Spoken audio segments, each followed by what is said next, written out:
Hello students, നമ്മൾ ഇന്ന് എടുക്കാൻ പോകുന്നത് BBA സ്റ്റുഡൻസിൻ്റെ തേർഡ് സെമ്മിലെ ബിസിനസ് ആൻഡ് കോർപ്പറേറ്റിംഗ് റെഗുലേഷൻ എന്ന് പറയുന്ന പേപ്പറിലത്തെ മൂന്നാമത്തെ ചാപ്റ്ററായ ഓഫർ ആൻഡ് അക്സെപ്റ്റൻസ് എന്ന ഭാഗമാണ്.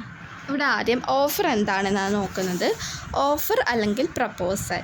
ഇന്ത്യൻ കോൺട്രാക്റ്റ് യൂസ് ചെയ്യുന്ന ടേമാണ് ഇത് പ്രപ്പോസൽ എന്നും, ഇംഗ്ലീഷ് ലോ യൂസ് ചെയ്യുന്ന ടേമാണ് ഓഫർ എന്നും. ഇന്ത്യൻ കോൺട്രാക്റ്റ് അനുസരിച്ച് പ്രപ്പോസൽ എന്ന് പറയുന്നത് എന്താണ്? When a one person signify to other his willingness to abstain from doing anything with a view to obtaining the asset of that other. To such act abstains, he is said to make a proposal. Proposal എന്ന് പറയുന്നത് ഒരു വ്യക്തി മറ്റൊരു വ്യക്തിക്ക് എന്ത് കൊടുക്കുകയാണ്? ഒരു signifies കൊടുക്കുകയാണ്. അയാൾ അതിന് വില്ലിങ്നെസ് ആയാൽ മാത്രം എന്ത് ചെയ്താൽ മതി? അയാളത് ചെയ്താൽ മതി. ഈ ഒരു ഓഫറിൽ എന്തും കൂടി ഉണ്ട്. അങ്ങനെ ഓഫർ നമ്മൾ മേക്ക് ചെയ്തു, അയാൾ സമ്മതിച്ചാൽ ആ വ്യക്തി എന്ത് ചെയ്യണം? ഒരു അസറ്റ് ഈ ഓഫർ ചെയ്ത ആൾക്കും കൊടുക്കണം. ഓക്കെ, ഒരു ഓഫറിൽ ഇമ്പോർട്ടൻ്റ് ആയിട്ടുള്ള കാര്യങ്ങളാണ്, അത് നമ്മൾ ഫോളോ ചെയ്യണം. ഒരു 4 പോയിൻ്റാണുള്ളത്. It must contain an express of willingness to do or to obtain from doing anything. ഒരു ഓഫർ എങ്ങനെ ആയിരിക്കണം? അത് അക്സെപ്റ്റ് ചെയ്യുന്ന ആൾ അയാളുടെ സ്വന്തം ഇഷ്ടപ്രകാരം തന്നെ ആയിരിക്കണം അത് ചെയ്യേണ്ടി വരിക. It must be made to other person. ഒരു വ്യക്തി ഒരാളെ തന്നെ ഒരാൾക്ക് ഓഫർ ചെയ്യാൻ പറ്റില്ല. 2 വ്യക്തികൾ ഉണ്ടെങ്കിലേ എന്തുള്ളൂ അവിടെ ഓഫർ ഉണ്ടാവുകയുള്ളൂ. Okay, It must be made with the view of obtaining the asset of that is person. ഇതെന്താണ്? മേക്ക് ചെയ്യുന്ന സമയത്ത് നമുക്ക് എന്തും കൂടി വേണം? ഒബ്റ്റെയിൻ ചെയ്യണം. നമ്മൾ എന്ത് നേടിയെടുക്കണം? ഒരു അസറ്റും കൂടി ആ പേഴ്സണ് കിട്ടണം. Intention to creating legal relationship. ഒരു ഓഫർ എങ്ങനെ ആയിരിക്കണം? ലീഗൽ റിലേഷൻഷിപ്പിലൂടെ ആയിരിക്കണം അത് ക്രിയേറ്റ് ചെയ്യേണ്ടത്. ഓക്കെ, അടുത്തത് how an offer is made. ഇതാണ് എങ്ങനെ നമുക്കൊരു ഓഫർ ഉണ്ടാക്കാമെന്നാണ്. എക്സ്പ്രസ് ഓഫർ ഉണ്ട്. എക്സ്പ്രസ് ഓഫർ എന്ന് പറയുന്നത് എന്താണ്? ബൈ വേർഡ് സ്പോക്ക് റൈറ്റിങ്ങിലൂടെയാണ് നമ്മൾ ഈ ഓഫർ മേക്ക് ചെയ്യുന്നത്. ഒരു ഇംപ്ലോയിഡ് ഓഫർ ഉണ്ടാവുന്നത് എപ്പോഴാണ്? ഒരു സർക്കംസ്റ്റാൻസ് ഓഫ് ദ പെർട്ടിക്കുലർ കേസിലായിരിക്കും ഇംപ്ലോയിഡ് ഓഫർ ഉണ്ടാവുക. അതുപോലെ തന്നെ സ്പെസിഫിക് ഓഫർ എന്ന് പറയുമ്പോൾ എന്താണ്? സ്പെസിഫിക് ഓഫർ എന്ന് പറയുമ്പോൾ പിന്നെ offer is made defined person or class of person that is called specific offer. Specific offer എന്ന് പറയുന്നത് എന്താണ്? നമ്മളിപ്പോൾ 18 വയസ്സായവർക്ക് ഒരു ഓഫർ കൊടുക്കുകയാണ്. അതാണ് സ്പെസിഫിക് ഓഫർ എന്ന് പറയുന്നത്. നമ്മൾ ഡിഫൈൻ ചെയ്തിട്ടുള്ള പേഴ്സണും അതുപോലെ ഒരു ക്ലാസ് ഓഫ് പേഴ്സൺസ് ആണത്. ഇനിയിപ്പോൾ അതിൽ 19 വയസ്സായവർക്ക് എന്ത് ചെയ്യാൻ പറ്റില്ല? ആ കോൺട്രാക്റ്റിൽ അല്ലെങ്കിൽ ആ ഓഫറിലേക്ക് വരാൻ പറ്റില്ല. അപ്പം ഒരു സ്പെസിഫിക് ആയിട്ടുള്ളൊരു ഓഫറാണത്. അടുത്തതാണ് general offer. When a offer is made to the world at large. General offer എന്ന് പറയുന്നത് ജനറലായി വെച്ചാൽ വേൾഡ് ലാർജാണ്. എല്ലാവർക്കും പറ്റും. ഓഫർ അക്സെപ്റ്റ് ചെയ്യാൻ എല്ലാവർക്കും പറ്റും. ഓക്കെ, നോട്ടീസ് ആയിട്ടായിരിക്കും ഈ ഓഫർ നമ്മൾ കൊടുക്കുന്നുണ്ടാവുക. അടുത്തത് essential and legal rules for a valid offer. ഒരു വാലിഡ് ആയിട്ടുള്ള ഓഫർ ഉണ്ടാക്കാൻ എന്തൊക്കെ വേണം എന്നാണ് നമ്മൾ നോക്കുന്നത്. ഒന്നാമത്തേത് എന്താണ്? Legal relation is required. Legal relation ആയിരിക്കണം. അതുപോലെ തന്നെ the term of the offer must be certain, defined and not a weak. നമ്മൾ ചെയ്യുന്ന ഓഫർ എങ്ങനെയുള്ളതായിരിക്കണം? അത് ഡിഫൈൻഡ് എന്ന് പറയുമ്പോൾ വ്യക്തമായിരിക്കണം. അതുപോലെ തന്നെ എങ്ങനെ ആവരുത്? അൺക്ലിയർ ആവരുത്. നമ്മൾ ഓഫർ ചെയ്യുന്ന ടേം എങ്ങനെ ആയിരിക്കണം? ഡിഫൈൻഡ് ആയിരിക്കണം, അൺക്ലിയർ ആയിരിക്കരുത് എന്നാണ് പറയുന്നത്. ഇത് offer must be communicated to the offeree. നമ്മൾ ചെയ്യുന്ന ഓഫർ ആരുമായിട്ട് കമ്മ്യൂണിക്കേറ്റ് ചെയ്യണം? ഓഫറിയുമായിട്ട് കമ്മ്യൂണിക്കേറ്റ് ചെയ്യണം. 4ാമത്തെ പോയിൻ്റാണ് offer must be made with a view to obtaining the assent of other. Offer make ചെയ്യുന്ന സമയത്ത് നമ്മൾ എന്തും കൂടി ഒബ്റ്റെയിൻ ചെയ്യണം? ഒരു അസറ്റ്, അതർ. നമ്മൾ ഓഫർ കൊടുക്കുകയും ഓഫർ അയാൾ സ്വീകരിച്ചാൽ അയാൾ ഒരു അസറ്റ് നമുക്കും തരണം. ഓക്കെ, അസറ്റ് എന്ന് പറയുന്നത് എന്താണ്? വാല്യുബിൾ ആയിട്ടുള്ള സാധനമാണ്. അപ്പോൾ ഒരു ഓഫർ അങ്ങോട്ട് കൊടുക്കുമ്പോൾ ഒരു ഓഫർ അങ്ങോട്ട് കൊടുക്കുകയും അയാൾ സ്വീകരിച്ച ഒരു അസറ്റ് തിരിച്ചു നൽകുകയും വേണം. അഞ്ചാമത്തേതാണ് ഓഫർ മേ ബി കണ്ടീഷണൽ. ആറാമത്തെയാണ് offer should not contain a term the no complaints of which may be assumed to amount to acceptance. നമ്മളൊരു വ്യക്തിക്ക് ഒരു ഓഫർ നൽകി, ഒരു റീസണബിൾ ടൈമും നൽകി, പക്ഷേ അയാൾ എന്ത് ചെയ്തില്ല, ടൈമിനുള്ളിൽ എന്ത് പറഞ്ഞില്ല, സമ്മതമാണെന്ന് പറഞ്ഞില്ല.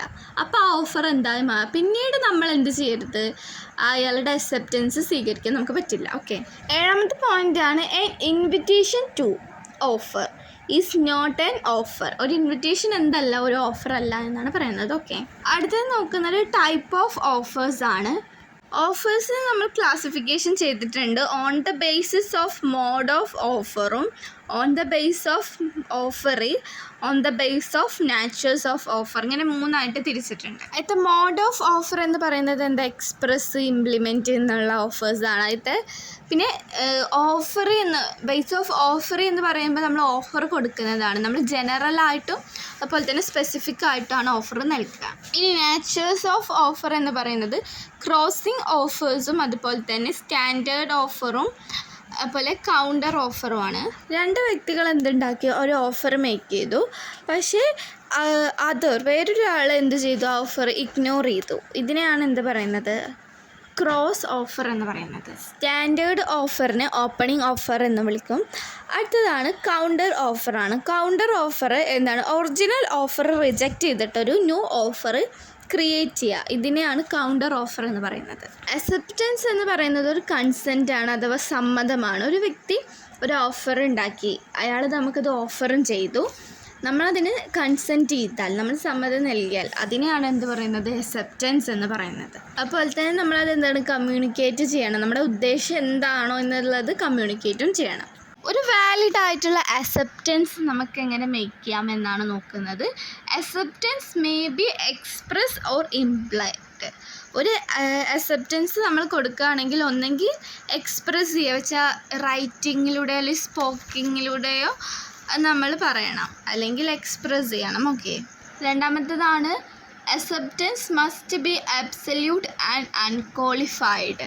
മൂന്നാമത്തെയാണ് acceptance must be communicated the offerer.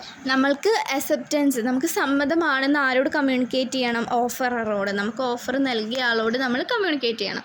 നാലാമത്തേതാണ് acceptance must be made with a reasonable time. Offer തന്ന ആൾ എന്ത് ചെയ്യണം, ഒരു റീസണബിൾ ടൈമും മേക്ക് ചെയ്യണം അക്സെപ്റ്റൻസ് നൽകാൻ വേണ്ടിയിട്ട്. അഞ്ചാമത്തേതാണ് acceptance must be according to the mode prescribed or usual and reasonable mode. ആറാമത്തേതാണ് ഇത് acceptor must be awareness of the proposal at the time of the offer. ഇത് അക്സെപ്റ്റ് ചെയ്യുന്ന ആൾക്ക് എന്ത് വേണം, ഓഫറിനെ കുറിച്ചൊരു അവെയർനെസ് ഉണ്ടായിരിക്കണം, ഒരു അറിവുണ്ടായിരിക്കണം എന്നാണ് പറയുന്നത്. ഏഴാമത്തെ പോയിൻ്റാണ് acceptance must give before the offer lapse or before the offer is the withdraw. ഈ ഓഫർ എന്തായാലും ലാപ്സായി പോയി, അപ്പോൾ നമുക്ക് എന്ത് പറ്റണം, അതിന് ആ ഓഫറിന് വല്ല വീഴ്ചയും വന്നാൽ നമുക്ക് ഈ ഓഫർ എന്ത് ചെയ്യാൻ പറ്റണം, വിഡ്രോ ചെയ്യാനും കൂടിയും പറ്റണം. എട്ടാമത്തെ പോയിൻ്റാണ് acceptance cannot be implied for a silence. Acceptance എന്തല്ല, ഒരു സൈലൻസ് അല്ല എന്നാണ് പറയുന്നത്. ഓക്കെ. ഒരു വ്യക്തിക്ക് നമ്മളൊരു ഓഫർ നൽകി, പക്ഷേ അയാൾ നമ്മളോടൊന്നും പറഞ്ഞില്ല, പക്ഷേ നമ്മളത് എന്താ എടുക്കരുത്, അതൊരു അക്സെപ്റ്റൻസ് ആയിട്ട് എടുക്കരുത് എന്നാണ് പറയുന്നത്. ഓക്കെ. അടുത്തത് മോഡ് ഓഫ് കമ്മ്യൂണിക്കേഷൻ ആണ്. When A communication completed. എങ്ങനെയാണ് ഒരു കമ്മ്യൂണിക്കേഷൻ കംപ്ലീറ്റ് ആവുക എന്നുള്ളതാണ് നോക്കുന്നത്. ഒന്ന് ഓഫറിനെ കുറിച്ചിട്ട്, കമ്മ്യൂണിക്കേറ്റ് ഓഫ് ഓഫറിനെ കുറിച്ച് നമ്മൾ കമ്മ്യൂണിക്കേറ്റ് ചെയ്യണം. അതുപോലെ തന്നെ കമ്മ്യൂണിക്കേറ്റ് ഓഫ് അക്സെപ്റ്റൻസ്, നമുക്ക് സമ്മതമാണെന്ന് പറഞ്ഞിട്ടും സമ്മതമാണെന്ന് നമ്മൾ പറയില്ല, അതും കമ്മ്യൂണിക്കേറ്റ് ചെയ്യണം. അതുപോലെ തന്നെ എന്താണ്, കമ്മ്യൂണിക്കേറ്റിംഗ് ഓഫ് ദ റിവോക്കേഷൻ, നമുക്ക് ഇത് ടേക്കിംഗ് ബാക്ക്, നമുക്ക് ഈ ഓഫർ എന്ത് ചെയ്യണം, തിരിച്ചെടുക്കണം, നമുക്കിതൊന്ന് വിഡ്രോ ചെയ്യണം. അതാണ് കമ്മ്യൂണിക്കേഷൻ ഓഫ് റിവോക്കേഷൻ എന്ന് പറയുന്നത്. ഇതാണ് 3 മോഡ് ഓഫ് കമ്മ്യൂണിക്കേഷൻ. അടുത്തത് നമ്മൾ നോക്കാൻ പോകുന്നത് റിവോക്കേഷൻ ഓഫ് ദ ഓഫർ. ഒരു ഓഫർ നമുക്ക് എങ്ങനെ എൻഡ് ചെയ്യിപ്പിക്കാം, അതാണ് റിവോക്കേഷൻ എന്ന് പറയുന്നത്. ഒന്നാമത്തത് by communication of notice of revocation എന്നാണ് പറയുന്നത്. നോട്ടീസിലൂടെ എന്ത് കമ്മ്യൂണിക്കേറ്റ് ചെയ്യാം. രണ്ടാമത്തത് ബൈ ലാപ്സ് ഓഫ് ടൈം ആണ്. നമ്മളൊരാൾക്കൊരു ഓഫർ നൽകി, ഇന്ന സമയത്തിനുള്ളിൽ സമ്മതമാണെങ്കിൽ സമ്മതമാണെന്ന് പറയാൻ പറഞ്ഞു. പക്ഷേ ആ സമയം കഴിഞ്ഞിട്ടും അയാൾ എന്ത് തന്നില്ല, സമ്മതമാണെന്ന് പറഞ്ഞില്ല. അപ്പോൾ ആ ഓഫർ എന്തായി, റിവോക്ക്ഡ് ആയി. അപ്പോൾ എന്തായിരിക്കും, ആ റീസണബിൾ ടൈമിൻ്റെ എക്സ്പയറി അല്ലെങ്കിൽ കാലാവധി എന്ത് ചെയ്തിട്ടുണ്ടാവും, കഴിഞ്ഞിട്ടുണ്ടായിരിക്കും. നമ്മൾ ഇന്ന സമയത്തിനുള്ളിൽ അക്സെപ്റ്റൻസ് നൽകണം എന്ന് പറഞ്ഞിട്ടുണ്ടായിരിക്കും, പക്ഷേ അയാൾ നൽകിയിട്ടുണ്ടാവില്ല. ഓക്കെ, അടുത്ത പോയിൻ്റാണ് by death or insanity of proposer. An offer lapse by the death or insanity of the proposer. Offer lapse ആയി പോകണമെങ്കിൽ ഡെത്ത്, അതിലൊരാൾ ഇപ്പോൾ ഓഫർ നൽകിയ ആൾ മരണപ്പെട്ടു പോയാൽ ഓഫർ എന്തായിട്ടുണ്ടാകും, ലാപ്സ് ആയിട്ടുണ്ടാകും. അടുത്തതാണ് by counter offer. An offer lapse in counter offer is made because a counter offer amount of rejection of the original offer. ഒരു offer lapse ആയി പോകണമെങ്കിൽ കൗണ്ടർ ഓഫർ ഉണ്ടാക്കുമ്പോഴും എന്തായിരിക്കും, ഒരു ഓഫർ ലാപ്സ് ആയി പോകും. കൗണ്ടർ ഓഫർ എന്ന് പറയുന്നത് ഒറിജിനൽ ഓഫർ റിജക്റ്റ് ചെയ്തിട്ടൊരു ന്യൂ ഓഫർ ഉണ്ടാക്കുക. By rejection an offer lapse if it is rejected by the offeree. Offer ഈ പ്രപ്പോസൽ ഈ ഓഫർ റിജക്ഷൻ ചെയ്യുമ്പോഴും എന്തായിരിക്കും, ഓഫർ ലാപ്സ് ആയി പോകും. അടുത്ത പോയിൻ്റാണ് an offer lapse by subsequence illegality or destruction of the subject matter. അടുത്തത് എങ്ങനെയാണ് ഒരു ഓഫർ ലാപ്സ് ആയി പോകുക, തുടർച്ചയായിട്ടുള്ള നിയമവിരുദ്ധമായിട്ടുള്ള കാര്യങ്ങളാണ് നമ്മൾ ഓഫറിൽ ഉള്ളതെങ്കിലും അതെന്തായി, റിവോക്ക്ഡ് ആയി. അതുപോലെ തന്നെ ഇപ്പോൾ നമ്മുടെ ഈ സബ്ജക്റ്റ് മാറ്റർ ഒരു പബ്ലിക്സിനൊക്കെ ഒരു നാശകരമാണെങ്കിൽ അത് എന്തായിട്ടുണ്ടാവും, ഈ ഓഫർ റിവോക്ക്ഡ് ആയിട്ടുണ്ടാവും. ഓക്കെ.